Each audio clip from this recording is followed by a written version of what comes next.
আজকালকার দিনে পার্টিতে গিয়ে মনে করুন আপনি গ্লাসে এক গ্লাস জল খাচ্ছেন একটা পার্টিতে গিয়ে, তো লোকে তো চারপাশে হাসাহাসি করবে, কারণ আজকালকার এই কফি, আইস টি, মোহিতো, তারপর মোকা, তারপর কি সব ক্যাপুচিনো, এইসবের যুগে জল খাওয়ার কথা, বেভারেজের কথা বললে লোকে হাসবে বটে, এটা খুব স্বাভাবিক। কিন্তু আপনি কি জানেন এই জলটা কতটা ইম্পর্টেন্ট আমাদের শরীরে? আমরা জলকে অনেক সময় বলি ফোর্থ ম্যাক্রোনিউট্রিয়েন্ট। মানে আমরা কার্বোহাইড্রেট, প্রোটিন, ফ্যাট, এই তিনটে তো আমাদের ম্যাক্রোনিউট্রিয়েন্ট, জলটাকে 4 নম্বরের মধ্যে আমি রাখি। এবং এতটাই গুরুত্বপূর্ণ আমাদের শরীরের জল। সুতরাং আজকে আমাদের আলোচনা হবে যে জল কেন ইম্পর্টেন্ট, কতটা সারাদিনে আমরা জল খাবো। নমস্কার, আমি ডক্টর এস এ মল্লিক, আমি একজন ফিজিশিয়ান। আজকে আমরা জল নিয়ে আলোচনা করব। অনেক খাবার দাবার নিয়ে প্রচুর আলোচনা করেছি, মাছ, মাংস, ডিম সব আলোচনা হয়ে গেছে। আজকে জলকে নিয়ে পড়েছি এবং জল নিয়ে আলোচনা করব।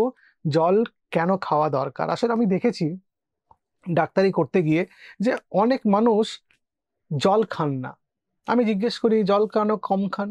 বলেন তেষ্টা পায় না। অনেকের জল শরীরে কম থাকলেও তেষ্টা পায় না, মানে থার্স্ট, এই যে তেষ্টা পেলে জল খাবার যে আর্জ বা আগ্রহটা তৈরি হওয়ার কথা, তেষ্টাই যদি না পাই তো জল খাবেন কিভাবে?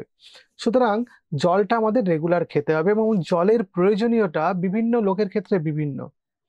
আপনার শরীরের ওজন কত, আপনার উচ্চতা কত, আপনি কি ধরনের কাজ করেন, আপনার অন্য কোনো শরীরে রোগ আছে কিনা, আপনি কোথায় থাকেন, আমেরিকা থাকেন, ভারতে থাকেন, না কোথায় থাকেন, কোন উচ্চতায় থাকেন, সমতলে থাকেন না পাহাড়ের উপরে থাকেন, বা আপনার শরীরের মধ্যে আরো অন্য কোনো প্রবলেম আছে কিনা, আপনার ফিজিক্যাল অ্যাক্টিভিটির উপর, আপনি রোজ ব্যায়াম করেন, জিম করেন কিনা, এই এতগুলো ফ্যাক্টরের উপর ডিপেন্ডেন্ট আপনার শরীরে কতগুলো বা কত লিটার বা কত মিলিলিটার জলের প্রয়োজন আছে।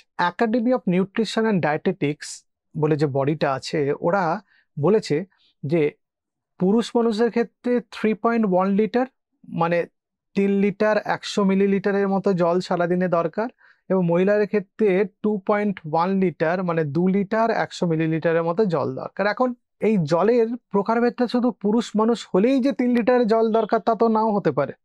তো শরীরে হয়তো হার্টের প্রবলেম আছে, হার্টের পাম্পিং কম, ডাক্তার বলেছে সারাদিনে 1.5 থেকে 2 লিটারের বেশি জল খাবেন না, তার শরীরে জলের রিকোয়ারমেন্টটা কম, বেশি জল খেলে শ্বাসকষ্ট হবে। তো জলের প্রয়োজনীয়তা বিভিন্ন লোকের ক্ষেত্রে বিভিন্ন, কারো ক্ষেত্রে ফিক্সড নয়। আপনার শরীরে জল কতটা লাগবে তা 7টা ব্যাপারের উপর ডিপেন্ড করে, 7টা জিনিসের উপর নির্ভর করে। 1 নম্বর হচ্ছে আপনার অ্যাক্টিভিটি লেভেল কিরকম। আপনি বসে বসে কাজ করেন, নাকি সারাদিন দৌড়ঝাঁপ করেন, নাকি সেলসে কাজ করেন, সারাদিন ট্যুরে থাকতে হয়, নাকি বাইরে খোলামেলা রোদের মধ্যে কাজ করছেন? অনেকে রোদের মধ্যে কাজ করেন, হকারদের কথাই আমরা জানি বা অনেককে জানি যারা রোদের মধ্যে কাজ করছেন, তাদের জলের পরিমাণ আলাদা, শরীরে জলের আহ, দরকারি বা প্রয়োজনীয়তা আলাদা। 2 নম্বর হচ্ছে লোকেশন, আপনি কোথায় থাকেন। আপনি যদি গ্রামের মধ্যে থাকেন তাহলে আপনার একরকম জলের প্রয়োজনীয়তা, শহরের মধ্যে একরকম প্রয়োজনীয়তা, সমতলে একরকম প্রয়োজনীয়তা, পাহাড়ের উপরে একরকম প্রয়োজনীয়তা। সুতরাং কতটা আর্দ্রতা এবং কতটা তাপমাত্রা, এর উপরে জলের প্রয়োজনীয়তা ডিপেন্ড করে। 3 নম্বর হচ্ছে মেটাবলিজম, যার মেটাবলিক রেট বেশি, অনেকে আছে খুব এত এত খায় কিন্তু রোগা, তাদের বলি বেসাল মেটাবলিক রেট অনেক বেশি, তাদের ক্ষেত্রে জলের প্রয়োজনীয়তা একটু বেশি। যাদের আবার মেটাবলিজম একটু কম, তাদের জলের প্রয়োজনীয়তা একটু কম। 4 নম্বর হচ্ছে আপনার স্বাস্থ্য কিরকম, আপনার কিডনির সমস্যা আছে, হার্টের সমস্যা আছে, বা অন্য কোনো প্রবলেম আছে, তাহলে আপনার জলের প্রয়োজনীয়তা একটু কমবে। অথবা আপনি একদম সুস্থ সবল প্রাণোচ্ছল জীবনযাপন করেন, আপনার জলের প্রয়োজনীয়তা নর্মাল লোকের মতোই হবে, কোনো কম বেশি হবার কথা নয়। 5 নম্বর হচ্ছে ফিজিক্যাল অ্যাক্টিভিটি, যে আপনি কিরকম ধরনের ফিজিক্যাল অ্যাক্টিভিটি করেন, খুব হালকা ফুলকা ব্যায়াম করেন, নাকি খুব দৌড়ঝাঁপ করেন, নাকি আপনি স্পোর্টসম্যান, নাকি আপনি জিমে যান, তাহলে আপনার জলের প্রয়োজনীয়তা আলাদা। 6 নম্বর, আমাদের ওয়েদারের উপরে জলের প্রয়োজনীয়তা ডিপেন্ড করে। গরমকালে জল আমরা একটু বেশি খাই, শীতকালে জলের কমের প্রয়োজন হয়, কারণ জল কমের প্রয়োজনীয়তা এই কারণে, কারণ শীতকালে আমাদের কম ঘাম হয়। সুতরাং ওয়েদার এর উপর জলের প্রয়োজনীয়তা নির্ভর করে।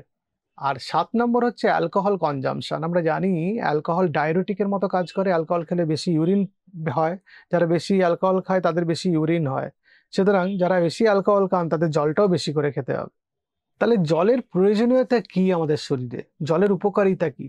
আমাদের জলের উপকারিতা হচ্ছে 6টা, খুব ইম্পর্টেন্ট 6টা আমাদের উপকারিতা আছে শরীরে জলের। 1 নম্বর উপকারিতা, জল খেলে আমাদের রক্ত সরবরাহ বেড়ে যায়, রক্তের ফ্লো ভালো হয়, অর্গানগুলো মানে শরীরের বিভিন্ন অঙ্গ প্রত্যঙ্গ ভালো থাকে। 2 নম্বর হচ্ছে জল আমাদের খাবার হজম করতে সাহায্য করে। জল খেলে খাবার নরম হয়ে যায়, যে খাবারগুলো পেটের মধ্যে আছে সেগুলো নরম হয়ে গেল, ছোট ছোট টুকরে ভেঙে যায়, হজম করতে সুবিধা হয়। এবং জল খেলে আমাদের স্টুল বা মল সেটা নরম থাকে এবং আমাদের কনস্টিপেশন থেকে আমরা বাঁচতে পারি। 3 নম্বরে জল আমাদের জয়েন্ট বা গাঁটগুলোকে মেনটেন করে। জয়েন্টের চারপাশে সাইনোভিয়াল ফ্লুইডের লেয়ার থাকে, তাহলে লুব্রিকেশন হিসেবে কাজ করে আর কি। যেরকম গ্রিজ, যেরকম বিভিন্ন পাম্পের মোটরের লুব্রিকেশন থাকে, জল সেই হিসাবে কাজ করে। 4 নম্বর হচ্ছে জল আমাদের কিডনিকে ভালো রাখতে সাহায্য করে। জল বেশি খেলে ইউরিনে ইনফেকশন কম হয়, কিডনি স্টোনের সম্ভাবনা কমে যায়। এই দুটোই কিডনির ক্ষতি করে, ইউরিন ইনফেকশন বা কিডনি স্টোন। সেই জন্য জল খেলে কিডনি ভালো থাকে। 5 নম্বর হচ্ছে আমাদের স্কিনকে ভালো রাখতে সাহায্য করে, ত্বককে। দেখবেন যারা জল বেশি খায় তাদের ত্বক খুব চকচকে হয়, যারা জল কম খায় তাদের রাফ হয়, রাফ এবং ডাল স্কিন হয়। সুতরাং যারা লক্ষ লক্ষ হাজার হাজার টাকার moisturiser, cream, anti ageing treatment করেন, তারা যদি জল ভালো করে খান তাদের এই খরচটাও বেঁচে যাবে। আর 6 নম্বর হচ্ছে খুব ইম্পর্টেন্ট, জল আমাদের দাঁতের স্বাস্থ্য ভালো রাখতে সাহায্য করে। যারা জল বেশি খান তাদের দাঁত নষ্ট হয় খুব ধীরে ধীরে, তারা নিজেদের প্রাকৃতিক দাঁতে অনেক দিন অবধি কাটাতে পারেন, তাদের আর্টিফিশিয়াল দাঁত লাগানোর প্রয়োজন পড়ে না। এবার শরীরে যে জল কম আছে বুঝবেন কিভাবে? 8টা সিমটমে বুঝতে পারবেন, তার মধ্যে 5টা খুব মাইল্ড টু মডারেট ডিহাইড্রেশনে হয়, মানে শরীরে জল কম আছে কিন্তু অতটাও কম নেই। বাকি 3টে সিভিয়ার ডিহাইড্রেশনে হয়। এই 5টা হলো আপনার কনস্টিপেশন হতে পারে, বা মাথা ঘুরতে পারে, বা মুখ শুকিয়ে যেতে পারে, বা দুর্বলতা লাগতে পারে, বা মাসেলের টান হতে পারে, বা মাসেল ক্র্যাম্প হতে পারে। আর যদি খুব সিভিয়ার ডিহাইড্রেশন হয় তাহলে আরো 3টে সিমটম আসতে পারে। তার মধ্যে 1 নম্বর হচ্ছে পেটে ব্যথা, 2 নম্বর হচ্ছে কনফিউশন, আর 3 নম্বর হচ্ছে এক্সট্রিম লেথার্জি বা খুব দুর্বলতা। আপনি কি চাইলে প্রচুর প্রচুর জল খেয়ে নিতে পারবেন? হ্যাঁ, আপনি চাইলে প্রচুর জল খেয়ে নিতে পারেন, সেটা অসম্ভব নয়। কিন্তু প্রচুর জল খেয়ে নিলে আমাদের সোডিয়াম ড্রপ করে গিয়ে কনফিউশন হতে পারে।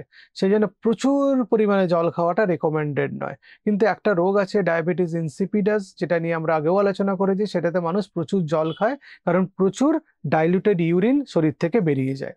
সুতরাং জল খাওয়াটা একটা অভ্যেস করতে হবে, সারাদিনে অল্প অল্প করে জল খেতে হবে, এবং কতটা জল খাচ্ছেন সেটার তো একটা পরিমাপ করা দরকার। যেন কাপ বা গ্লাস বা বটল মেজার করে রাখুন যে এত কাপ জল খেলাম, বা এত গ্লাস জল খেলাম, বা এতটা বোতল জল খেলাম। তাহলে আপনার সারাদিনে কতটা জল খেয়েছেন মাথার মধ্যে তার একটা ইমেজ বা ম্যাপিং তৈরি হবে, তাহলে আপনি জল খেতে মিস করবেন না। কতটা জল খাবেন? বিদেশে বলে যে সারাদিনে 8 গ্লাস 8 আউন্সের গ্লাসের জল খেতে হবে। তার মানে আপনি 1 আউন্স মানে হচ্ছে 29 মিলিলিটারের মতো, 8 আউন্স মানে হচ্ছে 240 মিলিলিটারের কাছাকাছি। সুতরাং 8 গ্লাস মানে 2 লিটারের কাছাকাছি। সুতরাং বিদেশে বলছে, আমাদের দেশেও আমরা বলি, কিছু না হোক 8 গ্লাস সারাদিনে জল খান, যদি অন্য স্বাস্থ্যের কোনো অসুবিধা না থাকে, মিনিমাম। সুতরাং জল আমাদের জীবন, আমরা ছোটবেলায় পড়েছি ওয়াটার ইজ লাইফ। জল আপনাকে খেতে হবে নিজের প্রাণ বাঁচানোর জন্য, নিজের স্বাস্থ্য বাঁচানোর জন্য, এবং জল খাওয়ার অভ্যেস তৈরি করতে হবে। জল খাওয়া এবং জল খাওয়ার অভ্যাস দুটো আলাদা জিনিস।